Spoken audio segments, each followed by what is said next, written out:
Hey team, welcome back to my backyard kitchen, and I have with me today a very special guest, the one and only Mr. Matt Sinclair here from Some Young Guys down in Noosa.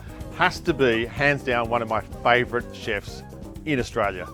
Big, ballsy flavours, passion, excitement, and just this like zest for cooking and sharing knowledge. And it's just it's a real pleasure to have him here. And we've got him at the restaurant in a couple of days' time doing a guest chef dinner. And I know my team is fucking pumped.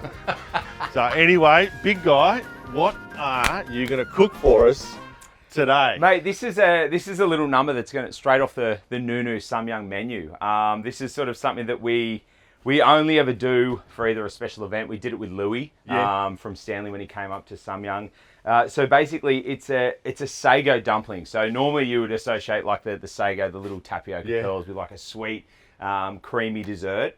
But essentially, we're going to use that as like a dumpling coating, dumpling skin, and the texture. So you get that kind of like chewy, gooey, gluiness about it. And then the filling is going to be some caramelized duck.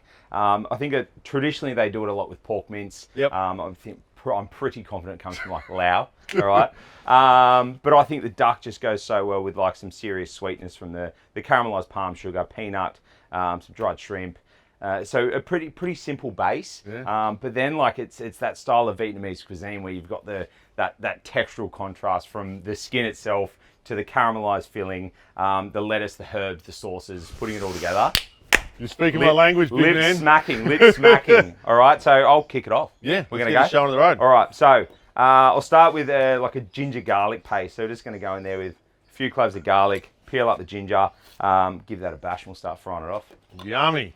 So is this the sort of gear you have on the menu at Some Young Guys? This is, I'm going to be totally honest, it's one of those things that when I first started playing around with it and started, you're standing there and you're molding them all, I'm like, there's no fucking way this can go on the menu. This will be one of those things that you would just live to regret. Like, I don't think we could physically keep up with it. I feel like if we put a staff member in charge of it, they'd probably quit. So we do it for special events. So what do we got? 140 people coming to Nunu. That's no problem at all. That's doable. I don't want to be doing 250 a day though, put it that way. So yeah, but I mean in terms of the essence of what we do and who we are and the flavour profile that we seek, this is something that definitely underpins it for sure. I love it. All right. You need to get in there, mate, or that's fine. I can just smash away. Yeah, look at that. So how did you find yourself in the kitchen, big guy? Oh, man.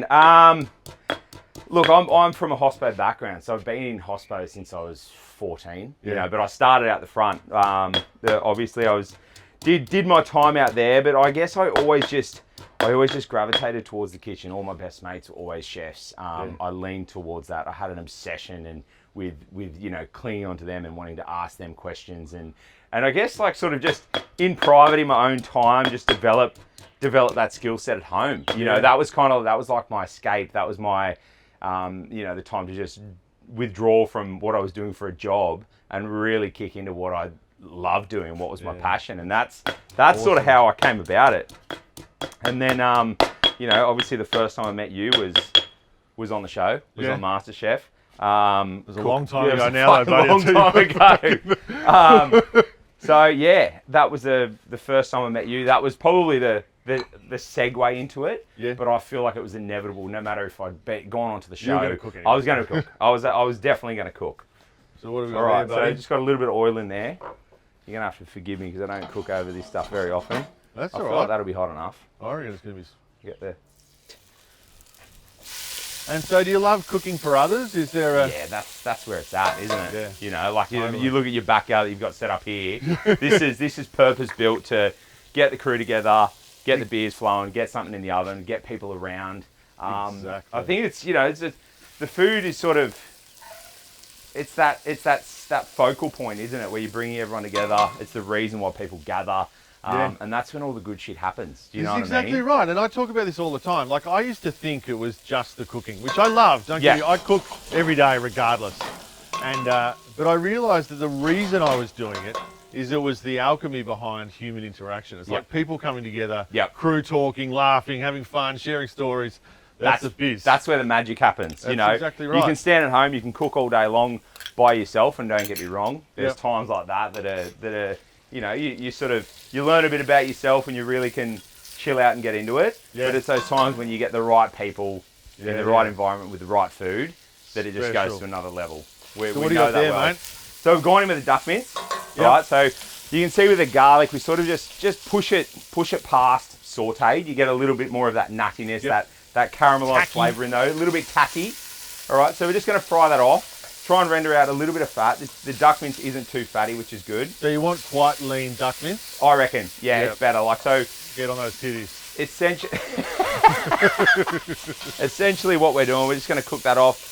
Get a, you don't need a lot of colour on the duck mince itself. Yep.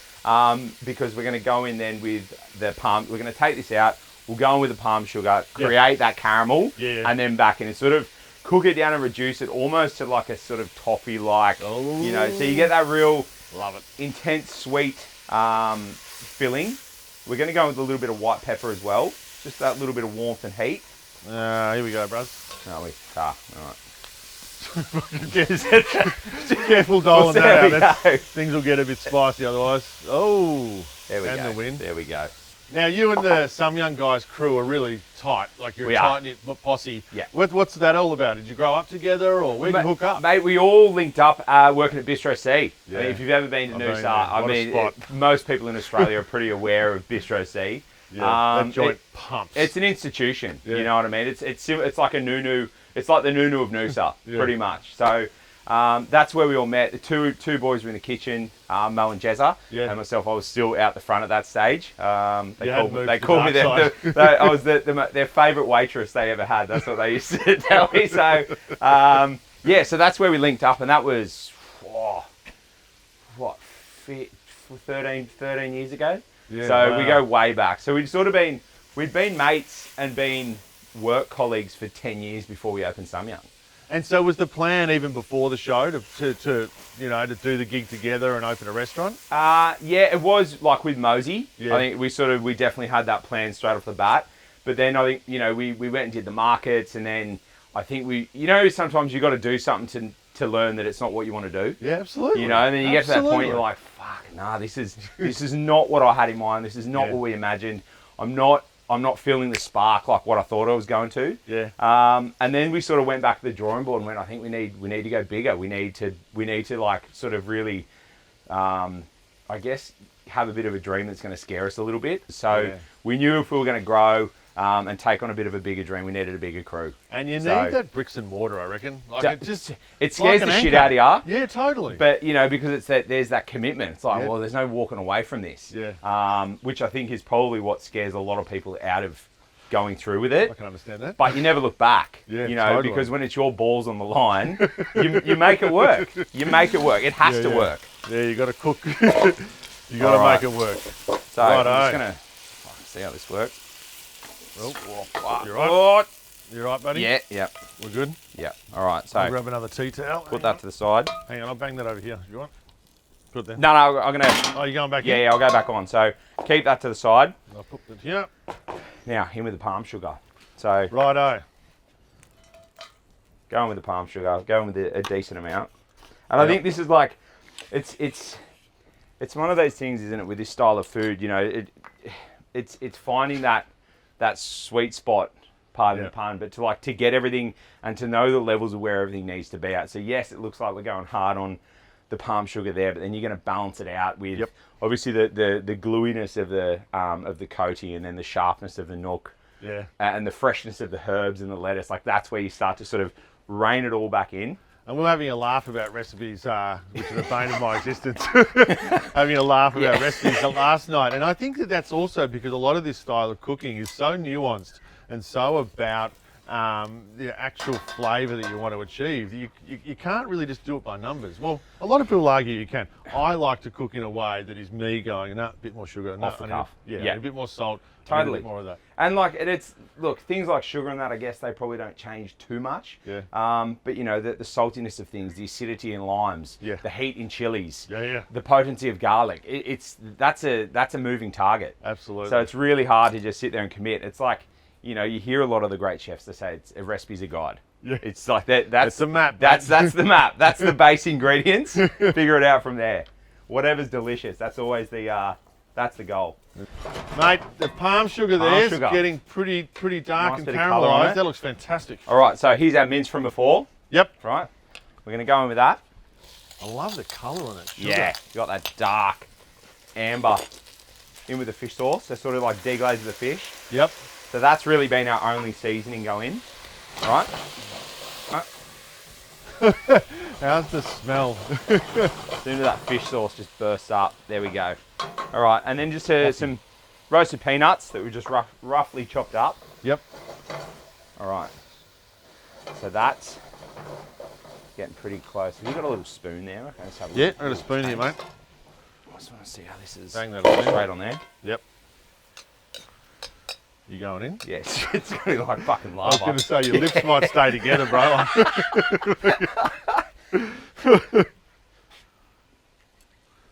Oh, mate, if that tastes as good as it smells, seriously. Yeah. More fish. Little bit more fish. Always more fish. All right, so that's our base mix there. Yeah. We'll probably go with a little bit more dried shrimp if you want a bit more funk. Yeah. All right, but that's where it's at. So the key thing now, we're just going to have to let that sort of mellow out. Yeah. I guess congeal, come together. Once the sugar cools, then we can basically start to like ball it up. Okay. So that'll be our dumpling filling, and then we'll start to mold the sago around it. And the shrimp in there, what does that do? That's the background. It's that little back note, you know, where it's like, what's that? You know, it's not too much, but it's there. It's certainly got its identity, and I think it's just one of those things where it helps to kind of divert from the sweetness. Yeah, cool. You know, so you got that little bit of funk in there, so it's not just direct to the sugar. Yeah. You got that deeply caramelized. You got the white pepper, the fish sauce, plenty of that, and then dried shrimp. Righto. All right. Yeah. So Can we bang that in the fridge, or is that too cold? yeah, bang it in the fridge. Right, let's do that. Done. I'll get a tray. Looks like a two-man job, this one. Yep, I like it. There we go. Oh, Nice colour. God, that is fantastic. Get all that little goods out of the bottom. Righto. Done. We'll chill that for a little bit, then we'll mold them up. Get that guy cold. Just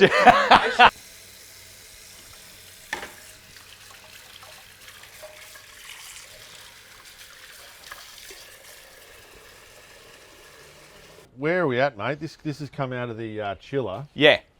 So that's like heavily caramelized. You Oh. can see the color on that. Oh. It's kind of gone a bit like almost burgundy-like. Yeah. So we're just going to mold them up. That's the filling. So you've got that heavily caramelized duck mince, the peanut, the dried shrimp, and then this is just the sago. So like we spoke about at the start, essentially what you would associate with a sweeter dessert. You cook out with coconut milk, pandan, all that sort of stuff. So we just soak that probably 5 minutes max. Okay. Strain it off. And then it sort of it softens it. It starts to absorb the moisture. Almost like and a paste. Yeah, so it gets somewhat paste-like, and then we just sort What's of the technique here? Well, look, I mean, this is one that I made up. As we said before, it looks like I'm about to make nigiri. Yeah, you got the two-finger magic, mate. I love it. So sort of go like that, push it down, and just start to wrap that coating. And because the sago is quite soft, but at the same time, it's held its texture too. Yeah. It's still got the individual little tapioca pearl there. All right, and then we're just going to move it around, and you can kind of feel the filling on the inside finding its place in the middle. All right, so we're just going to Still got that play with beautiful, luxurious golden white colour on the outside. Look at those there we guys. go. All right, so we'll whack a couple more of them up. All right, you're going to get I'll in. get some in the steam. You're going to mate. have to get in there. Okay. I want to see you roll one, big dog, because you're going to be doing 150 of them in about half an hour. Well, let's get these guys in. Yeah, that's sick. All right, hang on. The old trusty steamer here.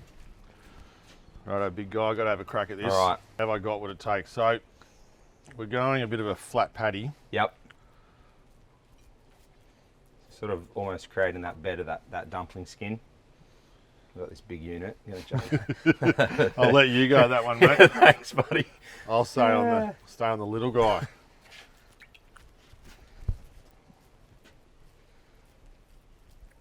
Like nothing like a couple of blokes rolling some dumplings. How good.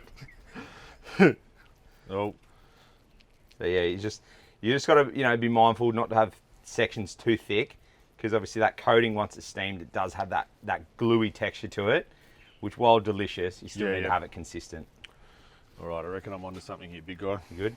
There we go. Playing it on there, pal. That's a good looking mouthful. All right. Righto. Good. The lid back on there, Barry.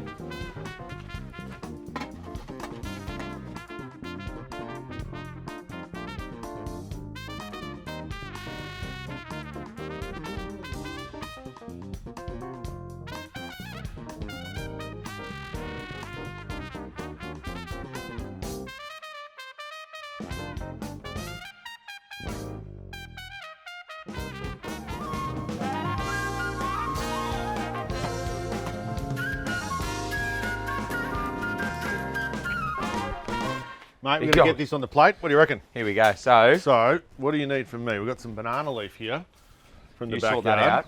So this is a pretty standard looking platter. Yep. What you would see Vietnam. We were talking before about bun Yeah. cha, Oh, I which love is just that where stuff. it's at. You sit down, there's just a platter of all the crispy, fresh, delicious shit. On a milk crate. On a milk crate. The only way to have it. So we've just got some gem lettuce there. This is exactly how we're going to be serving it tomorrow night. Yep. Some Viet mint, just regular mint. You can do perilla, also really delicious yum. with this style of food. So a little banana leaf on the plate. So whack that bag on there. Right, we're just going to peel them off. Sit them They down. look so translucent So good. and All right. Then we're just going to build it around it. Okay, so we'll just spin it this way. with some leaves. Get our leaves on there. And I mean, it's one of those things. You can totally personalise this if you want to put a bunch of scuds on there or some dry chilies on the side for you to sort of really ramp it up and go nuts on a nice balmy day up in tropical North Queensland, mate. How good. How good. All right, so we get a good whack of Viet mint on there. We've got our little nuoc cham, just a real basic one, and then So what's in this, guys? fried garlic. So we just got lime juice some and- fish sauce, bit of lime, some little bird's eye chilies, those little dry ones out of your garden there, mate. Dry Just through been- lack they've of been- watering. They've been baking in the sun. Good hit of fish sauce. So that's it, my man. Mate, have a look at that. Wrap and roll. That looks like sunshine on a plate to me. I want to have a crack at one of these. Get in there. Ooh, On there. yeah. All right, so that's our base. And then, I'm a big fan of the contrast between the regular mint and the Viet mint. Yeah, the super hot fresh. mint, The hot mint, Yeah. then the super fresh cooling mint. That contrast. And just kind of, manhandle it a little bit. Give it, I'll do it for you. Allow me. There we go. Oh, dude. And then look dip at away. that. I'm going to make a grab mess one of as this, well. gang, but that's all right. And a little bit of a dippage. Hang on. There we go. Oh, yeah.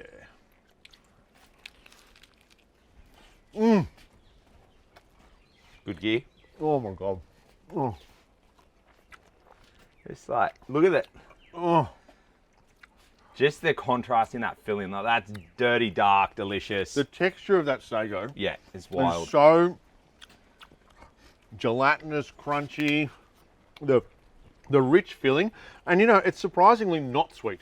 The caramelization of that sugar means that it actually tastes really robust, bitterish, Yep. nuanced and dark. Oh, Controlled. and then super Yeah. fresh from the herbs and the dipping sauce.